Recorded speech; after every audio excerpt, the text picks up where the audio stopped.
आज इन्होंने अपने जीवन का बहुत महत्वपूर्ण 70 वर्ष पूरा किया है।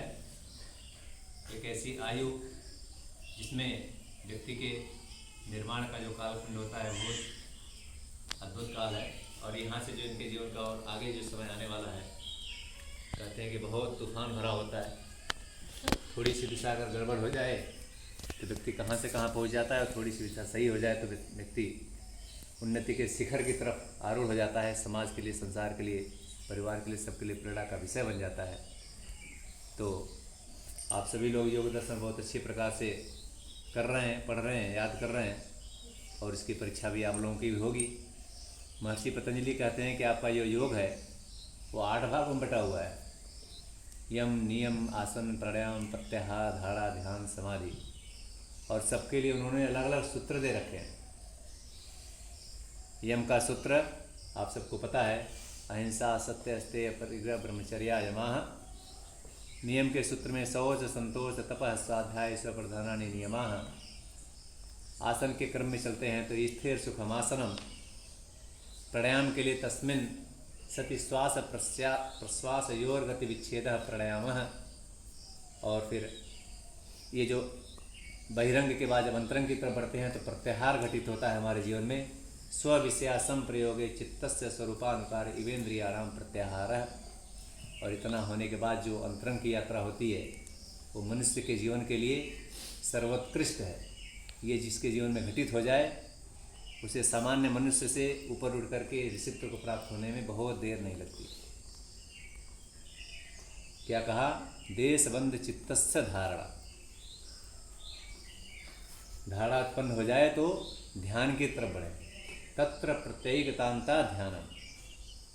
और उसके बाद जो अंतिम घटना है, ये मनुष्य के जीवन की सबसे उत्कृष्ट घटना है। जो व्यक्ति समाधि को प्राप्त करता है, उसके अंदर का जो तेज है, जो जिसके लिए वो संसार में आया है, जिसने उसे संसार में भेजा है, जब उससे उसका तादात्म्य हो जाता है, एक रूपता आ जाती है, तो जीवन में घटित होता है समाधि। तदेवाट मात्र निर्वासम स्वरूप शून्यमेव समाधि। जिसको ये प्राप्त हो जाती है उसके जीवन का लक्ष्य सब कुछ सामने खुल जाता है। जैसे पर्दा खुलता है, सब कुछ दिखाई पड़ता है, वैसे समाधि के साथ जीवन का सारा लक्ष्य प्रकट हो जाता है। तो आज वृषल जी का जन्मदिन है और ये सभी आप सब लोग योग सीख रहे हैं, योग का अभ्यास कर रहे हैं, और सामान्य बालक से उत्पन्न होकर के धीरे धीरे मनुष्य बने, मनुष्य बन करके फिर आगे ऋषित्व तक प्राप्त करें। ये अपनी संस्कृति का हिस्सा है और हमारे ऋषियों ने ये संदेश सुंदर सा दिया है। महर्षि पतंजलि ने उसको सूत्रबद्ध करके हम सभी के लिए बहुत कल्याण का मार्ग खोला है। आइए, आज आपका जन्मदिन है और जैसा श्रद्धेय मुनि जी कहते हैं कि हमारा जन्मदिन हमारा कैसा होना चाहिए? बजट दिन होना चाहिए। हम पूरा जोड़ें घटाएं, क्या पाया। पिछले साल 16 के थे, आज 17 के हो गए। एक साल में क्या पाया और क्या खोया, क्या प्राप्त करने आए थे, कितना रह गया, कितना बाकी है, कितना प्राप्त कर लिया, अभी कितना शेष रह गया। इसको पूरा जोड़ना घटाना ये सबका कर्तव्य है जब आपका जन्मदिन आता है। वैसे तो हर दिन का कार्य है, लेकिन जन्मदिन में विशेष रूप से आपको इस बात पर चिंतन करना होगा कि हमने 1 साल और बिता लिया अपने जीवन का, अभी जो बचा हुआ है उसका क्या करें, उसमें कैसे करें। 1 साल तो घट गया जीवन का, 1 साल हमारा समय कम पड़ गया। अब हम इसमें जो बाकी जो समय बचा उसी में भी पूरा करना है।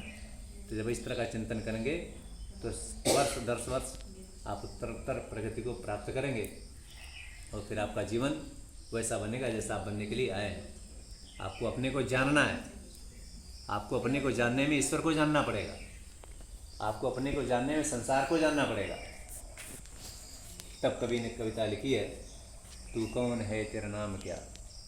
आपको जानना है, ये सभी के लिए है संदेश। आज वृषल जी का जन्मदिन है, लेकिन ये होमवर्क तो सभी के लिए ही है, मेरे लिए भी है, हम सब के लिए। जब तक ऋषित्व को प्राप्त नहीं हो जाते, इस जन्म से लेकर अगले जन्म तक आप इस विचार को बना लीजिए कि हमें ये करना है। क्योंकि आप जिस भूमि में पैदा हुए हैं बड़ी ही पुण्य भूमि है। हजारों लाखों करोड़ों वर्षों का इतिहास इसका है, अरबों सालों का इतिहास इसका है। बड़े बड़े सूरमा आए, बड़े बड़े काम किए और परमात्मा की व्यवस्था के अनुसार यहाँ से गए। आप भी जाएंगे, हमें भी जाना है। तू कौन है, तेरा नाम क्या, तेरा नाम क्या ज्ञान